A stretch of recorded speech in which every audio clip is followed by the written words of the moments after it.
our Honorable Prime Minister of India, Shri Narendra Modi ji, respected Chairman of My Home Group, promoters of TV9 Network, Dr. Rameshwar Rao ji, other esteemed guests from India and abroad, ladies and gentlemen, boys and girls. It is my privilege to welcome you all to the third edition of What India Thinks Today Summit, which begins with a keynote address from the Honorable Prime Minister. As we all know, at the core of Modi ji's vision is India First. To realize his goal of Viksit Bharat by 2047, I understand, sir, that you are focusing a bit more on three constituencies. I take the liberty to express that. These constituencies are the youth of India, the women of India, and the Indian diaspora. I have always maintained that women empowerment and women development should be the foundation of anything that we do as a society. So today, we have turned our focus to the other two constituencies. As far as the global diaspora is concerned, we at TV9 Network have initiated our engagement last year in the News 9 Global Summit at Stuttgart, Germany, which will be bigger and better in October later this year. We also have two more geographies on our radar, the UAE and the US for News 9 Global Summit. These are initiatives that precede TV9 Network's global expansion under the guidance of our chairman, Dr. Rameshwar Rao. Today, we have 5 international locations: London, Abu Dhabi, Melbourne, Munich, and Paris. The members of the Indian diaspora have gathered there already to watch the Honorable PM's keynote address live. Our second constituency is the youth. I have observed that whenever the Honorable Prime Minister interacts with the children, there's a unique chemistry at play. That makes me wonder, sir, whether you love the children more or the children love you more. Today, you have just witnessed this unique chemistry. By the way, those of you been wondering that why football? 9 months ago, when we initiated this national scouting program for young footballing talent called the Hunt for India's Tigers and Tigresses, I drew my inspiration from Swami Vivekananda. He once famously said that you will be nearer to heaven through football than through the study of Gita. These 28 boys and girls who have been chosen to train in Austria and Germany will fly out day after. But today, these talented children got the opportunity of a lifetime to meet you, Prime Minister, sir, and seek your blessings.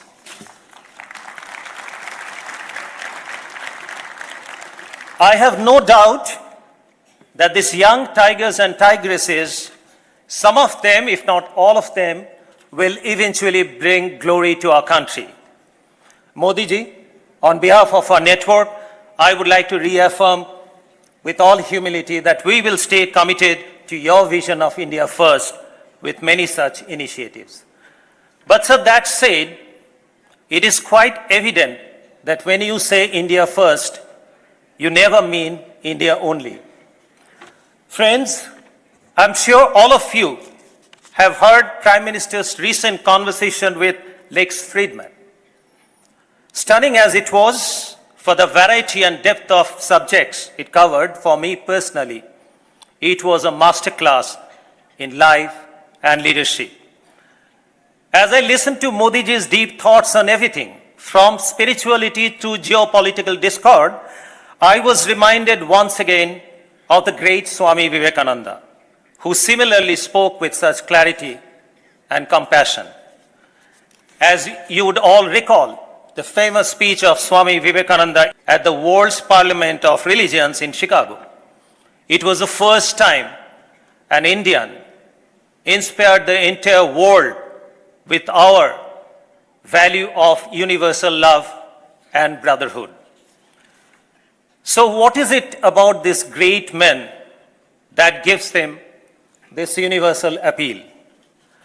This is again my personal viewpoint. To my mind, all the great leaders, they demonstrate three unique qualities.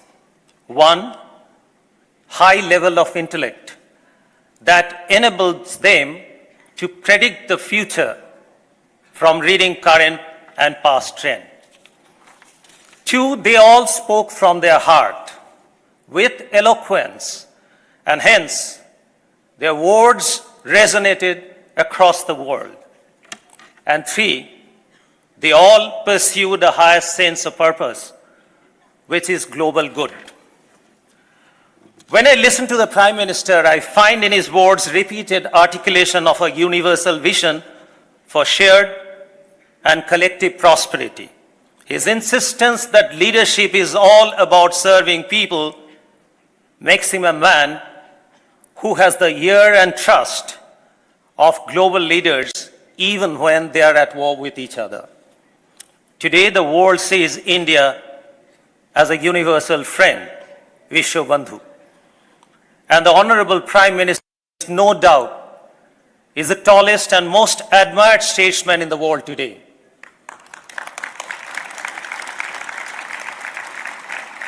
Napoleon Bonaparte, though I agree that he himself couldn't live up to it to that extent, has once said, "The heart of a statesman should be in his head." Your actions have demonstrated that without any doubt to a world who is keenly watching. We are grateful, sir. You've chosen to grace this summit with your presence this evening. With that, let me make way for what all of you have been eagerly waiting, the summit keynote address by none other than the Honorable Prime Minister of India, Shri Narendra Modi ji.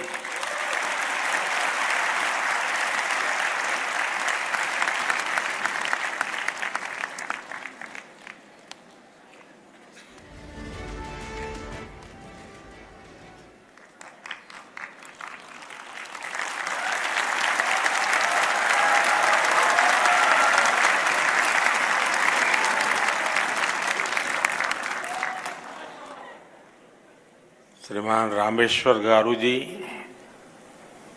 Ramu ji, Varun Das ji, TV 9 की पूरी team, मैं आपके network के सभी दर्शकों का, यहां उपस्थित सभी महानुभावों का अभिनंदन करता हूं। इस समिट के लिए बधाई देता हूं।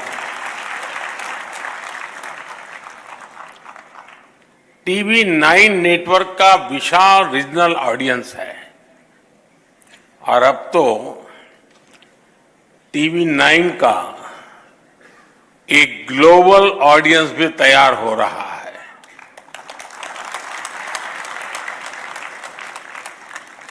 इस समिट में अनेक देशों से इंडियन डायस्पोरा के लोग विशेष तौर पर लाइव जुड़े हुए हैं। कई देशों के लोगों को मैं यहां से देख भी रहा हूं, वे लोग वहां से वेव कर रहे हैं। हो सकता है मैं सभी को शुभकामनाएं देता हूं। मैं यहां नीचे स्क्रीन पर हिंदुस्तान के अनेक शहरों में बैठे हुए सब दर्शकों को भी उतने ही उत्साह उमंग से देख रहा हूं।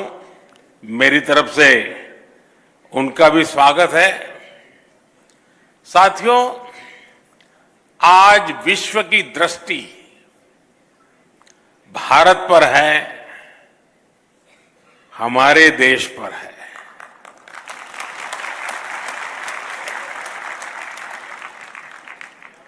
दुनिया में आप किसी भी देश में जाएं,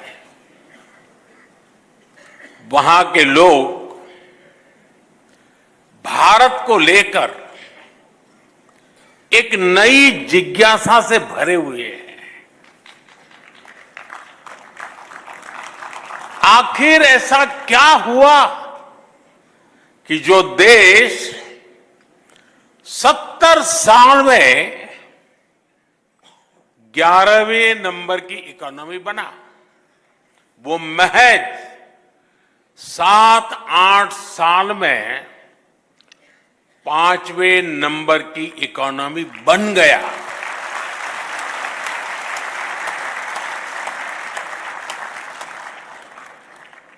अभी आईएमएफ के नए आंकड़े सामने आए हैं। वो आंकड़े कहते हैं कि भारत दुनिया की एकमात्र मेजर इकोनॉमी है जिसने 10 वर्षों में अपने जीडीपी को डबल किया है।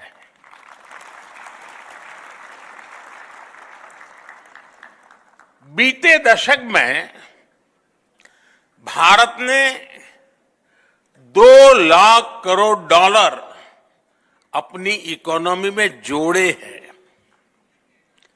जीडीपी का डबल होना सिर्फ आंकड़ों का बदलना मात्र नहीं है, इसका इंपैक्ट देखिए। 25 करोड़ लोग गरीबी से बाहर निकले हैं और ये 25 करोड़ लोग एक नियो मिडिल हिस्सा बने हैं।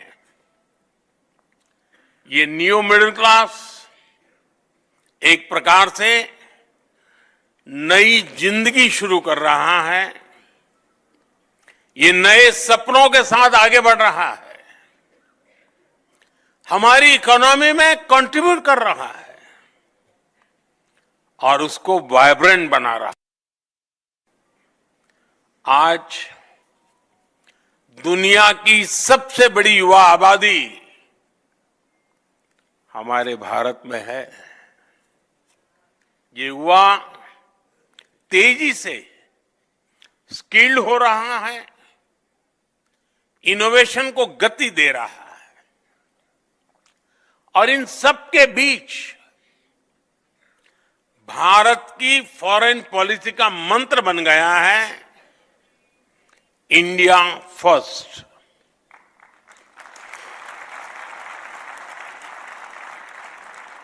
एक जमाने में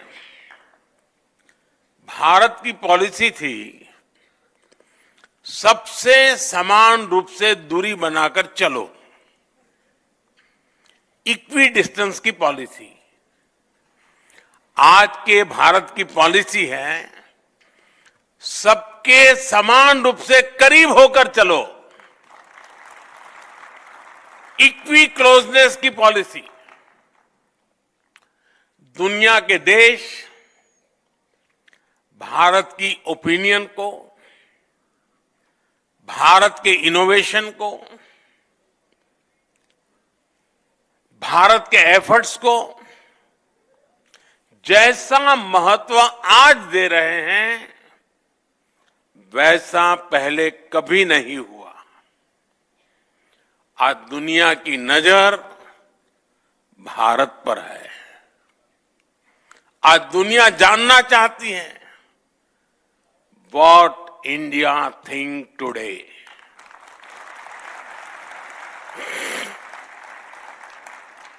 साथियों, भारत आज वर्ल्ड ऑर्डर में सिर्फ पार्टिसिपेट ही नहीं कर रहा, बल्कि फ्यूचर को शेप और सिक्योर करने में योगदान दे रहा है। दुनिया ने ये कोरोना काल में अच्छे से अनुभव किया है। दुनिया को लगता था कि हर भारतीय तक वैक्सीन पहुंचने में ही कई साल लग जाएंगे, लेकिन भारत ने हर आशंका को गलत साबित किया। हमने अपनी वैक्सीन बनाई, हमने अपने नागरिकों का तेजी से वैक्सीनेशन कराया और दुनिया के 150 से अधिक देशों तक दवाएं और वैक्सीन भी पहुंचाई। आज दुनिया, और जब दुनिया संकट में थी, तब भारत की ये भावना दुनिया के कोने कोने तक पहुंची कि हमारे संस्कार क्या है, हमारा तौर तरीका क्या है। साथियों, अतीत में दुनिया ने देखा है कि दूसरे विश्व युद्ध के बाद जब भी कोई वैश्विक संगठन बना, उसमें कुछ देशों की ही मोनोपोली रही। भारत ने मोनोपोली नहीं, बल्कि मानवता को सर्वोपरि रखा। भारत ने 21वीं सदी के ग्लोबल इंस्टीट्यूशन के गठन का रास्ता बनाया और हमने ये ध्यान रखा कि सबकी भागीदारी हो, सबका योगदान हो। जैसे प्राकृतिक आपदाओं की चुनौती है, देश कोई भी हो, इन आपदाओं से इंफ्रास्ट्रक्चर को भारी नुकसान होता है। आज ही म्यांमार में जो भूकंप आया है, आप टीवी पर देखें तो बहुत बड़ी बड़ी इमारतें ध्वस्त हो रही है, ब्रिज टूट रहे हैं। और इसलिए भारत ने coalition for disaster resilient infrastructure CDRI नाम से एक वैश्विक नया संगठन बनाने की पहल की। ये सिर्फ एक संगठन नहीं, बल्कि दुनिया को प्राकृतिक आपदाओं के लिए तैयार करने का संकल्प है। भारत का प्रयास है प्राकृतिक आपदा से पुल, सड़कें, बिल्डिंग्स, पावर ग्रिड, ऐसा हर इंफ्रास्ट्रक्चर सुरक्षित रहे, सुरक्षित निर्माण हो। साथियों, चुनौतियों से निपटने के लिए हर देश का मिलकर काम करना बहुत जरूरी है। ऐसी एक चुनौती है हमारे एनर्जी रिसोर्सेज की।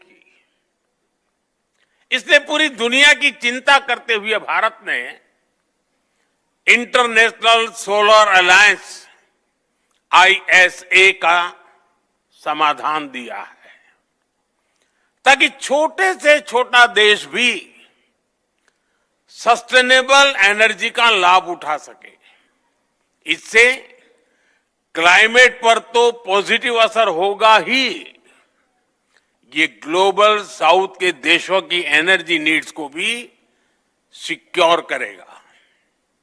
और आप सबको ये जानकर गर्व होगा कि भारत के इस प्रयास के साथ आज दुनिया के 100 से अधिक देश जुड़ चुके हैं।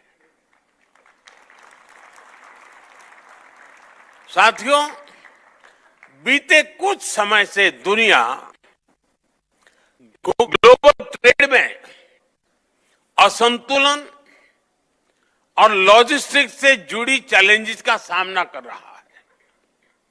इन चुनौतियों से निपटने के लिए भी भारत ने दुनिया के साथ मिलकर नए प्रयास शुरू किए हैं।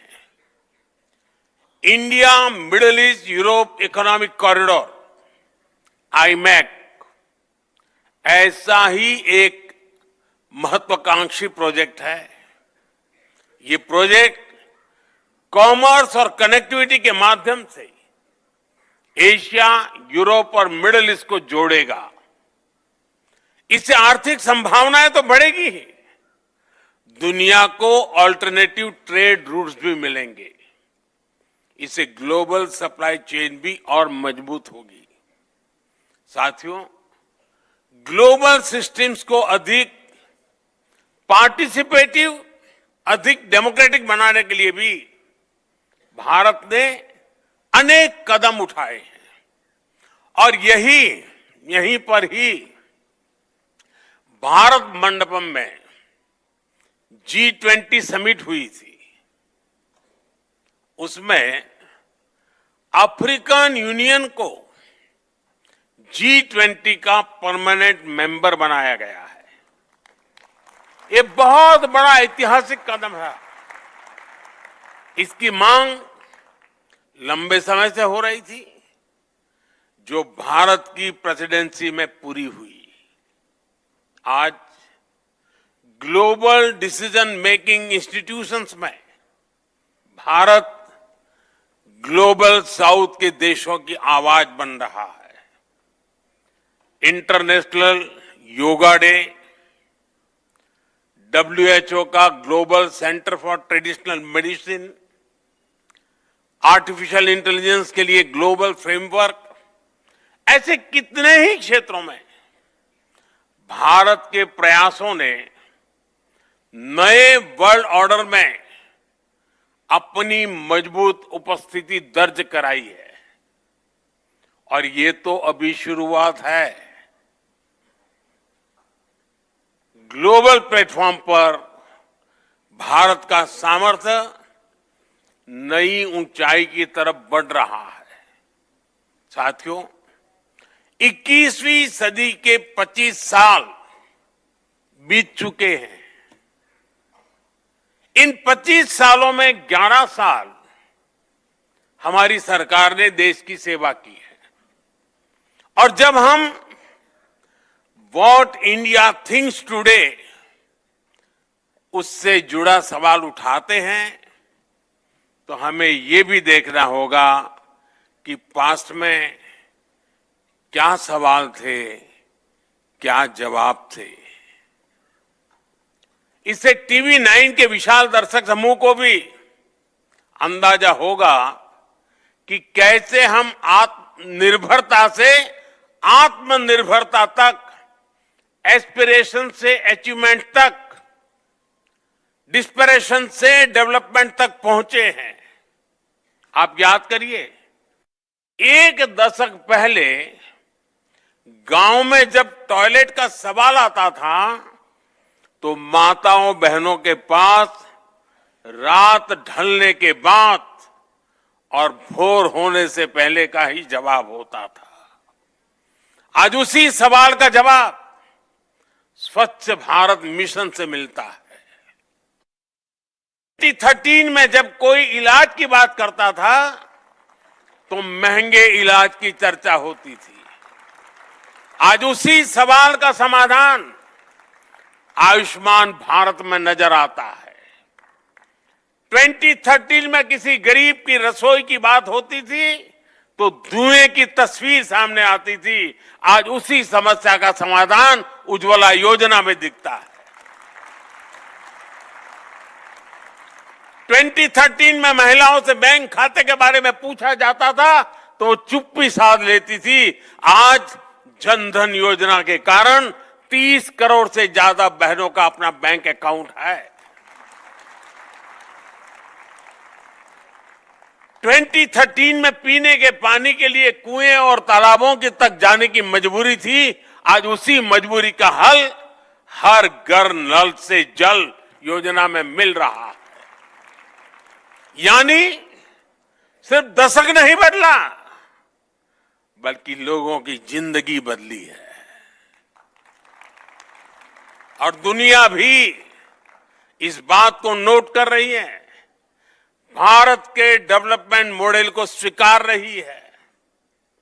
आज भारत सिर्फ नेशन ऑफ ड्रीम्स नहीं, बल्कि नेशन दैट डिलीवर्स भी है। साथियों, जब कोई देश अपने नागरिकों की सुविधा और समय को महत्व देता है, तब उस देश का समय भी बदलता है। यही आज हम भारत में अनुभव कर रहे हैं। मैं आपको एक उदाहरण देता हूं। पहले पासपोर्ट बनवाना कितना बड़ा काम था, ये आप जानते हैं। लंबी वेटिंग, बहुत सारे कॉम्प्लेक्स डॉक्यूमेंटेशन का प्रोसेस, अक्सर राज्यों की राजधानी में ही पासपोर्ट केंद्र होते थे। छोटे शहरों के लोगों को पासपोर्ट बनवाना होता था तो एक दो दिन कहीं ठहरने का इंतजाम करके चलते थे। अब वो हालात पूरी तरह बदल गया है।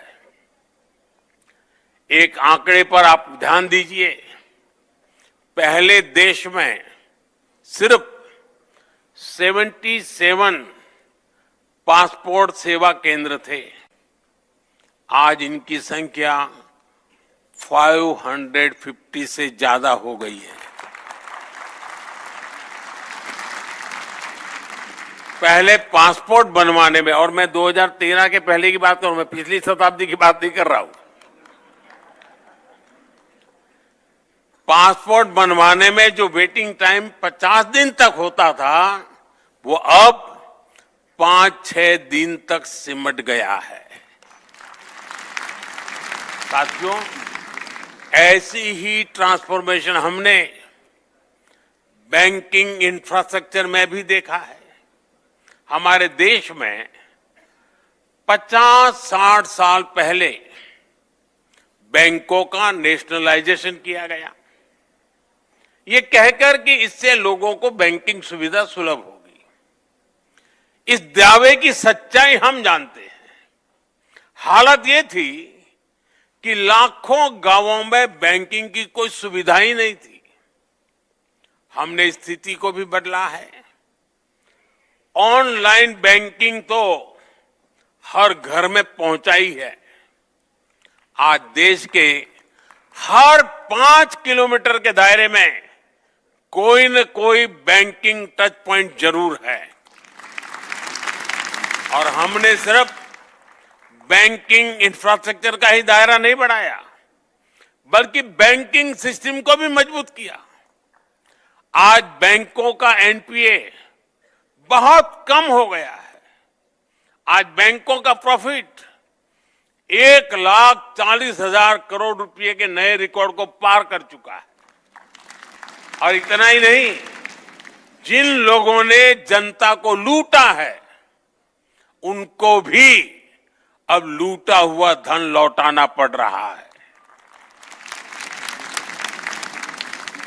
जिस ईडी को दिन रात गालियां दी जा रही है, ईडी ने 22,000 करोड़ रुपए से अधिक वसूले हैं।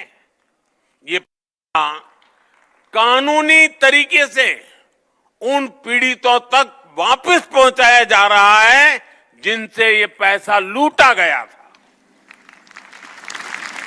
साथियों, एफिशिएंसी से गवर्नमेंट इफेक्टिव होती है। कम समय में ज्यादा काम हो, कम रिसोर्सेज हो, फिजूल खर्ची ना हो, रेड टैप के बजाय रेड कारपेट पर बल हो। जब कोई सरकार ये करती है तो समझिए वो देश के संसाधनों को रिस्पेक्ट दे रही है। और पिछले 11 साल से हमारी सरकार की बड़ी प्राथमिकता रहा है। मैं कुछ उदाहरणों के साथ अपनी बात बताऊंगा।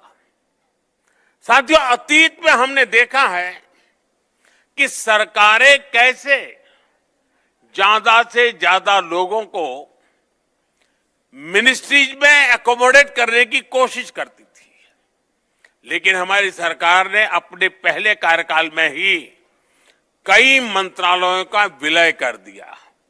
आप सोचिए, अर्बन डेवलपमेंट अलग मंत्रालय था और housing and urban poverty alleviation अलग मंत्रालय था। हमने दोनों को मर्ज करके हाउसिंग एंड अर्बन अफेयर्स मंत्रालय बना दिया। इसी तरह मिनिस्ट्री ऑफ ओवरसीज अफेयर्स अलग था, विदेश मंत्रालय अलग था। हमने इन दोनों को भी एक साथ जोड़ दिया। पहले जल संसाधन नदी विकास मंत्रालय अलग था और पेयजल मंत्रालय अलग था। हमने इन्हें भी जोड़कर जल शक्ति मंत्रालय बना दिया। हमने राजनीतिक मजबूरी के बजाय देश की प्रायोरिटीज और देश के रिसोर्सेज को आगे रखा। साथियों, हमारी सरकार ने रूल्स और रेगुलेशंस को भी कम किया। उन्हें आसान बनाया। करीब 1500 ऐसे कानून थे जो समय के साथ अपना महत्व खो चुके थे, उनको हमारी सरकार ने खत्म किया। करीब 40,000 कंप्लायंसेस को हटाया गया। ऐसे कदमों से दो फायदे हुए। एक तो जनता को हैरेसमेंट से मुक्ति मिली और दूसरा सरकारी मशीनरी की एनर्जी भी बची। एक और एग्जाम्पल जीएसटी का है। 30 से ज्यादा टैक्सेस को मिलाकर एक टैक्स बना दिया गया है। इसको प्रोसेस के डॉक्यूमेंटेशन के हिसाब से देखें तो कितनी बड़ी बचत हुई है। साथियों, सरकारी खरीद में पहले कितनी फिजूल खर्ची होती थी, कितना करप्शन होता था, ये मीडिया के आप लोग आए दिन रिपोर्ट करते थे। हमने जेम यानी government e market place platform बनाया। अब सरकारी डिपार्टमेंट इस प्लेटफॉर्म पर अपनी जरूरतें बताते हैं, इसी पर वेंडर बोली लगाते हैं और फिर ऑर्डर दिया जाता है। इसके कारण भ्रष्टाचार की गुंजाइश कम हुई है और सरकार को 1 लाख करोड़ रुपए से अधिक की बचत हुई है। डायरेक्ट बेनिफिट ट्रांसफर डीबीटी की जो व्यवस्था भारत ने बनाई है, उसकी तो दुनिया में चर्चा है। डीबीटी की वजह से टैक्स पेयर के 3 लाख करोड़ रुपए से ज्यादा गलत हाथों में जाने से बचे हैं। 10 करोड़ से ज्यादा फर्जी लाभार्थी जिनका जन्म भी नहीं हुआ था, जो सरकारी योजनाओं का फायदा ले रहे थे, ऐसे फर्जी नामों को भी हमने कागजों से हटाया है। साथियों, हमारी सरकार टैक्स की पाई पाई का ईमानदारी से उपयोग करती है और टैक्स पेयर का भी सम्मान करती है। सरकार ने टैक्स सिस्टम को टैक्स पेयर फ्रेंडली बनाया है। आज आईटीआर फाइलिंग का प्रोसेस पहले से कहीं ज्यादा सरल और तेज है। पहले सीए की मदद के बिना आईटीआर फाइल करना मुश्किल होता था। आज आप कुछ ही समय के भीतर खुद ही ऑनलाइन आईटीआर फाइल कर पा रहे हैं और रिटर्न फाइल करने के कुछ ही दिनों में रिफंड आपके अकाउंट में भी आ जाता है। फेसलेस असेसमेंट स्कीम की टैक्स पेयर्स को परेशानियों से बचा रही है। गवर्नेंस में एफिशिएंसी से जुड़े ऐसे अनेक रिफॉर्म्स ने दुनिया को एक नया गवर्नेंस मॉडल दिया है। साथियों, पिछले 10-11 साल में भारत हर सेक्टर में बदला है, हर क्षेत्र में आगे बढ़ा है और एक बड़ा बदलाव सोच का आया है।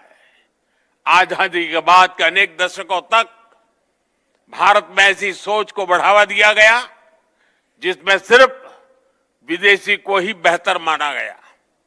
दुकान में भी कुछ खरीदने जाओ तो दुकानदार के पहले बोल यही होते थे, भाई साहब लीजिए ना, ये तो इंपोर्टेड है। आज स्थिति बदल गई है। आज लोग सामने से पूछते हैं, भाई मेड इन इंडिया है या नहीं है।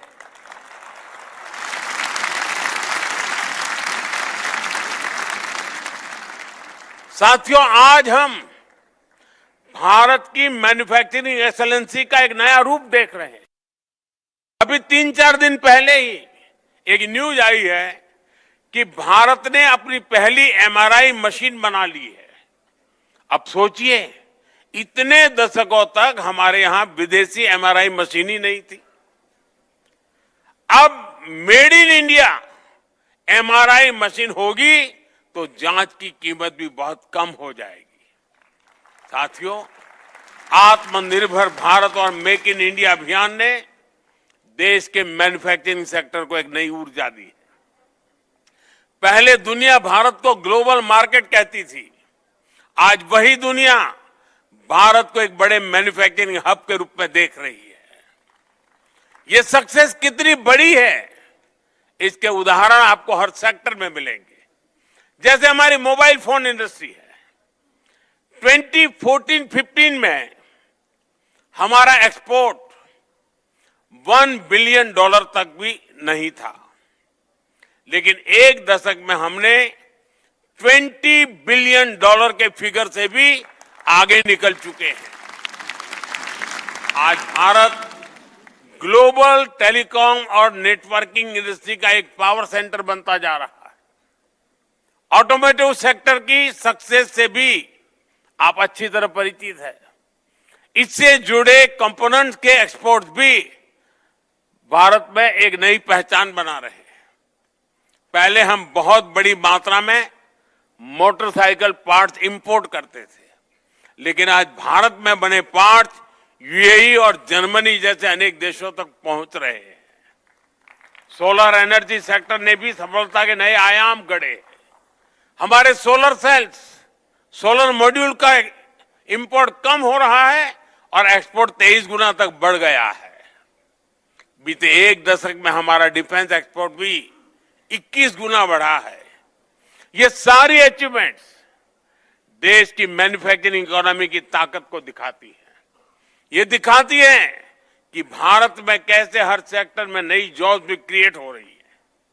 साथियों, TV9 की समिट में विस्तार से चर्चा होगी, अनेक विषयों पर मंथन होगा। आज हम जो भी सोचेंगे, जिस भी विजन पर आगे बढ़ेंगे, वो हमारे आने वाले कल को, देश के भविष्य को डिजाइन करेगा। पिछली शताब्दी के इसी दशक में भारत ने एक नई ऊर्जा के साथ आजादी के लिए नई यात्रा शुरू की थी और हमने 1947 में आजादी हासिल करके भी दिखाई। अब इस दशक में हम विकसित भारत के लक्ष्य के लिए चल रहे हैं और हमें 2047 तक विकसित भारत का सपना जरूर पूरा करना है। और जैसा मैंने लाल किले से कहा है, इसमें सबका प्रयास आवश्यक है। इस समिट का आयोजन कर TV9 ने भी अपनी तरफ से एक पॉजिटिव इनिशिएटिव लिया है। एक बार फिर आप सभी को इस समिट की सफलता के लिए मेरी ढेर सारी शुभकामनाएं हैं। मैं TV9 को विशेष रूप से बधाई दूंगा, क्योंकि पहले भी मीडिया हाउस समिट करते रहे हैं, लेकिन ज्यादातर एक छोटे से 5 स्टार होटल के कमरे में वो समिट होती थी और बोलने वाले भी वही, सुनने वाले भी वही, कमरा भी वही।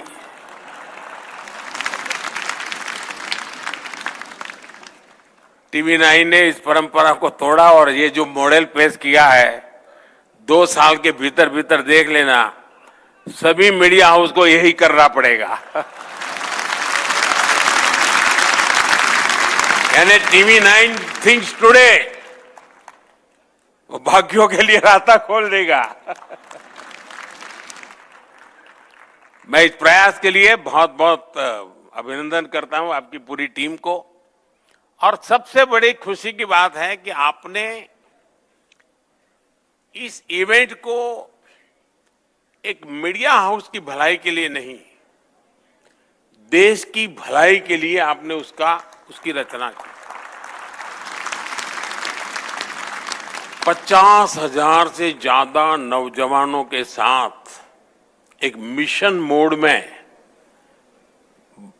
बातचीत को जोड़ना, उनको मिशन से साथ जोड़ना और उसमें से जो बच्चे सिलेक्ट होकर के आए उनकी आगे की ट्रेनिंग की चिंता करना, ये अपने आप में बहुत अद्भुत काम है। मैं आपको बहुत बधाई देता हूं। जिन नौजवानों से मुझे यहाँ फोटो निकलवाने का मौका मिला है, मुझे भी होनहार लोगों के साथ मैं अपनी फोटो निकलवा पाया।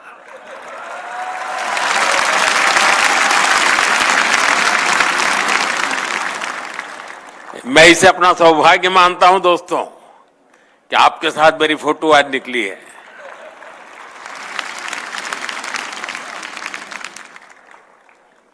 और मुझे पक्का विश्वास है कि सारी युवा पीढ़ी जो मुझे दिख रही है,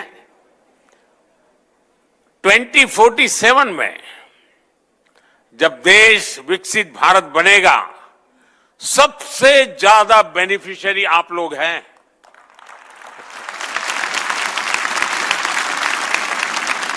क्योंकि आप उम्र के उस पड़ाव पर होंगे जब भारत विकसित होगा, आपके लिए मौज ही मौज है।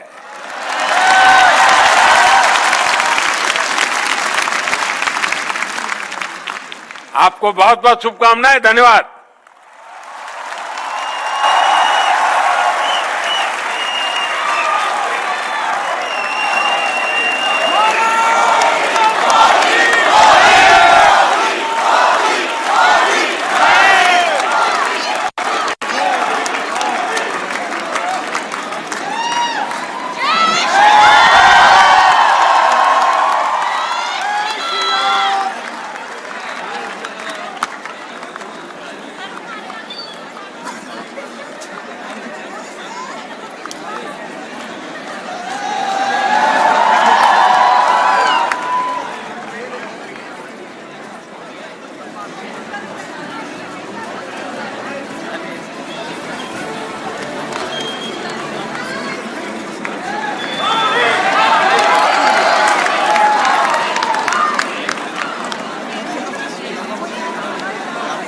No, nada más que